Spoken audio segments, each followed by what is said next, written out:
Hey Rhiannon, hey Robin. So March and April here in Japan marks cherry blossom season, and here in Kyoto it's usually the end of March, beginning of April, and yeah, it's time for it to be nice and about, seeing all the cherry blossoms, finding all the tourists. There's a bunch of people behind me. If you don't, I'm not gonna keep them in camera.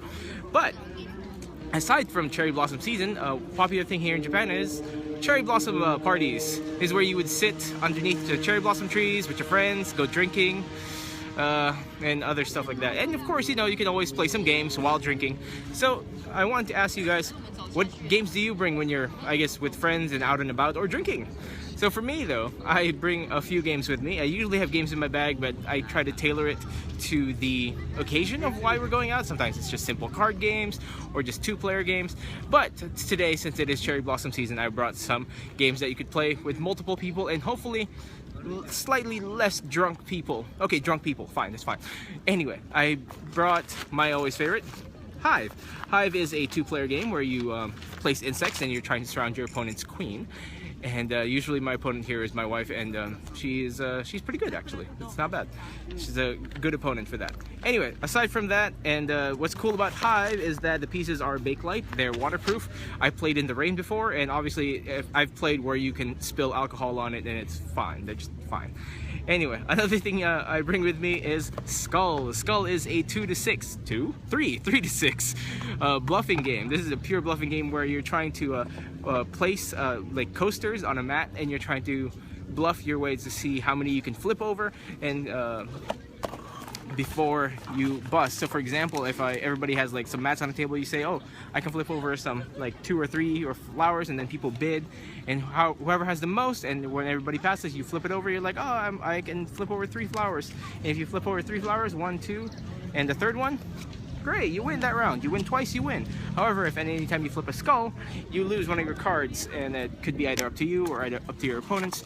But it's fun. It's basically poker without all the thinking and all that stuff. It's just pure on bluffing. Anyway, another thing we'd like to bring for drunk enjoyment is Six Nimmt. Six Nimmt is I'm pretty sure it's Rhiannon's favorite game.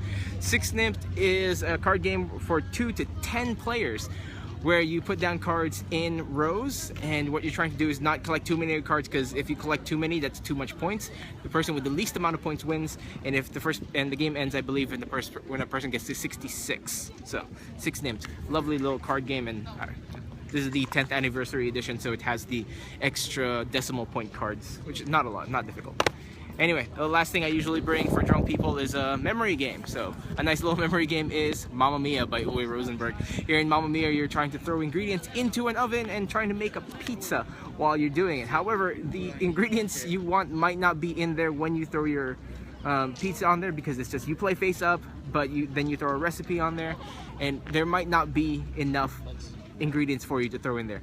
It's nice with the full player count because you get to use all the cards, but it's very cutthroat at the 2-player count because you lose 25 of the cards. Very, very fun little game, Mamma Mia. Anyway, so drunk games and cherry blossom parties, all kinds of fun stuff here in Japan. And yeah, how you guys been? I haven't seen you guys in a while, especially you, Robin. I haven't talked to you in a bit. What you been up to this year? Anyway, I'm gonna go enjoy a bit more of this cherry blossom thing. We're gonna be walking around, and look at all these tourists. Oh my god, there's a lot. It's a very long railway worth of tourists. Okay, anyway. So amidst the drunken revelry, I wanted to quick follow up. I forgot a few games. Okay, I also brought out Spot It. Spot It is a lovely game where it's you get 2 cards and you have to find the matching picture amongst the 2 cards. There's always one, and there's only one. So any 2 cards, really, there's always a matching picture. I brought out Spot It on the Road, which is a little more difficult than regular Spot It, and Spot It Signature, which is extremely difficult because all the cards are all the pictures are black. Anyway, another game I brought with me is Monikers. Monikers is a different type of game like Time's Up, where you're trying to get your team to guess what word is on the card without actually saying the word that's on the card. So first round, you try to get your team to guess the word by saying anything else except for that word. Second round, you play with the same cards, but you only say 1 word. And then the third round, again, same cards, but 0 words. You can just make like a sound or something. Anyway, Monikers, fantastic game. This is the expansion box, and I believe the second expansion is on Kickstarter right now. Anyway, the last thing that I brought out, if you have none of these things, deck of cards. Honestly, deck of cards, drunken games, fun. There's so many things you can do with a deck of cards.